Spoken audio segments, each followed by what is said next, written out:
Bonjour à tous. Aujourd'hui, j'ai le plaisir de vous présenter un magnifique outil puissant qui s'appelle l'arbre de vie. Alors, je vais vous présenter sa genèse en plusieurs étapes. La toute première, en fait, elle nous vient d'un pédagogue brésilien qui s'appelle Paulo Freire, qui est connu pour ses efforts d'alphabétisation auprès de personnes adultes de milieux défavorisés, au Brésil, au Chili et en Afrique. À la demande du ministre de l'Éducation de l'époque en Centrafrique, il a également formé des personnes à son approche. Par la suite, dès 1984, deux éducatrices, Sally Timel et Anne Hope, ont proposé, publié et utilisé une première version de l'arbre de vie inspirée par le travail de Paulo Freire. Elles ont donc utilisé, elles, la métaphore de l'arbre de vie pour permettre à des jeunes de parler plus aisément de différents aspects de leur vie. Troisième étape, l'arbre de vie avec les idées narratives a été initialement développé par Kazelon Koubé Mlilo et David Denborough. Eux-mêmes se sont inspirés donc des deux éducatrices Sally Timel et Anne Hope, et il en est une adaptation. Alors, qui sont ces deux personnes? Puisque aujourd'hui, c'est cet outil inspiré, ou en tout cas s'inscrivant et s'ancrant dans les pratiques narratives, que j'utilise. Alors, Nkazelon Kube-Mlilo est née au Zimbabwe. C'est une psychologue, thérapeute narrative pour enfants en Afrique du Sud. Et elle travaille d'ailleurs auprès d'une ONG qui s'appelle la REPSI, fondée en 2001 et qui œuvre en Afrique de l'Est et en Afrique du Sud. David Denborough, quant à lui, est un thérapeute narratif, travailleur social australien, et il a participé avec sa femme à la fondation du Dulwich Center dans les années 80. La méthodologie de l'arbre de vie avec les idées narratives, en fait, elle répond à la question suivante: comment éviter la retraumatisation? En effet, Denborough et Mlilo, qui l'ont développé, ont travaillé ensemble. Ils ont revisité en fait l'arbre de vie qui avait été publié et utilisé par Sally Timel et Anne Hope.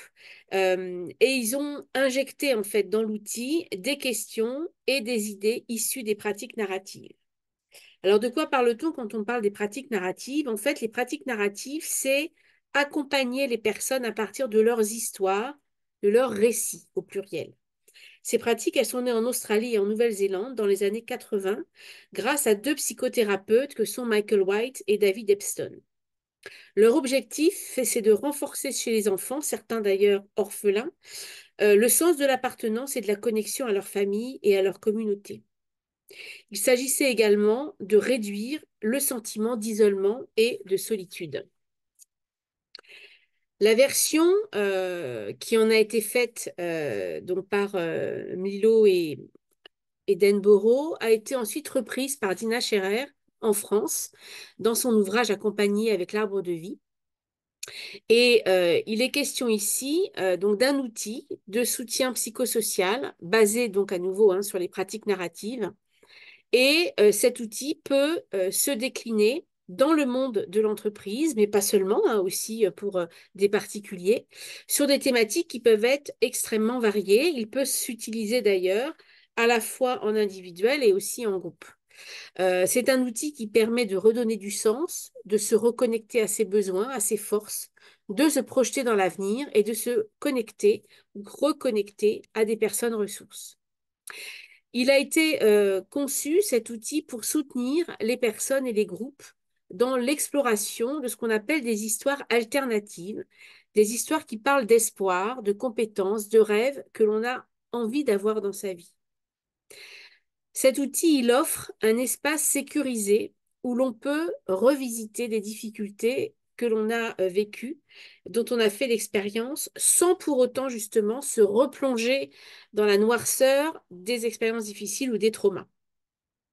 Quand on travaille en équipe, l'arbre de vie est un outil qui va être essentiellement collaboratif, qui ne stigmatise personne, puisque les problèmes sont partagés par le groupe et les solutions seront également produites de façon collective. Les bienfaits, en fait, de l'arbre de vie, je dirais, sont au nombre de trois: redonner l'espoir, redonner la fierté et travailler, accompagner la résilience. Alors, il y a plusieurs principes qui sous-tendent la posture de l'accompagnant avec l'arbre de vie. Il y en a quatre principales que je vais vous exposer. La première, c'est d'honorer le plein. Et en fait, honorer le plein, c'est à la fois un regard et une écoute, un regard respectueux, porté à la personne ou au groupe qui permet de donner ou de redonner à cette personne de la dignité. C'est également une écoute sans jugement, empreinte de curiosité bienveillante.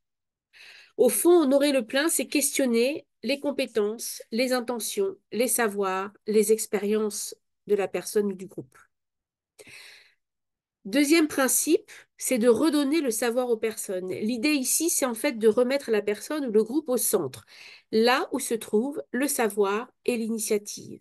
L'objectif, c'est de redonner conscience à la personne ou au groupe qu'il a du savoir, qu'il sait des choses, et ainsi de lui redonner confiance. Troisième principe, c'est d'accueillir les personnes et les groupes du côté de la vie. Souvent, quand on est interpellé, comme je le suis, par des personnes ou par des groupes et qui viennent me voir, souvent elles sont un petit peu en mode survie, c'est-à-dire qu'elles vivent des choses difficiles, elles ont besoin d'aide, d'éclairage, d'outils. Et quand on est dans ce mode survie, en fait, on n'est plus dans la relation parce que le corps et la tête sont complètement dissociés. Et en mettant, en fait, les expériences des personnes en récit, des expériences qui vont honorer le plein, les personnes vont revivre ces expériences, ce qui va leur permettre d'être dans leur corps et donc dans la vie. Et l'arbre de vie va permettre ainsi, en ramenant les personnes dans un espace sécure, de pouvoir, si nécessaire, se retourner sur leurs difficultés et voir à ce moment-là comment y faire face. Être dans la vie, amener les personnes à être dans la vie, c'est leur permettre de faire des choix, d'avoir le choix de la suite de l'histoire. Enfin, dernier principe, c'est d'accueillir la peine des personnes et des groupes sans les retraumatiser. En fait, lorsque l'arbre réveille des blessures ou des traumas, voire des ruptures, les questions qu'on va poser vont permettre justement de raconter l'histoire autrement, à la fois de ne pas réduire la personne à son problème et de lui permettre aussi de donner peut-être un autre sens à l'histoire qu'elle est en train de vivre en s'appuyant justement sur ce qu'on appelle le plein, c'est-à-dire sur des histoires alternatives porteuses de fierté et de confiance. Alors, qu'est-ce qu'on peut viser comme objectif avec cet outil? Eh bien, en fait, on peut, quand on travaille plutôt avec des personnes en individuel, des particuliers, ou des collaborateurs, mais en tout cas en tant que personne isolée, euh, on peut travailler la confiance et l'estime de soi. On peut travailler aussi la connaissance de soi, mieux se connaître, ce qui peut par exemple aider pour se préparer à un entretien de recrutement. On peut également réparer une histoire qui a pu être douloureuse quand on a par exemple vécu du harcèlement ou des relations toxiques, des relations d'emprise.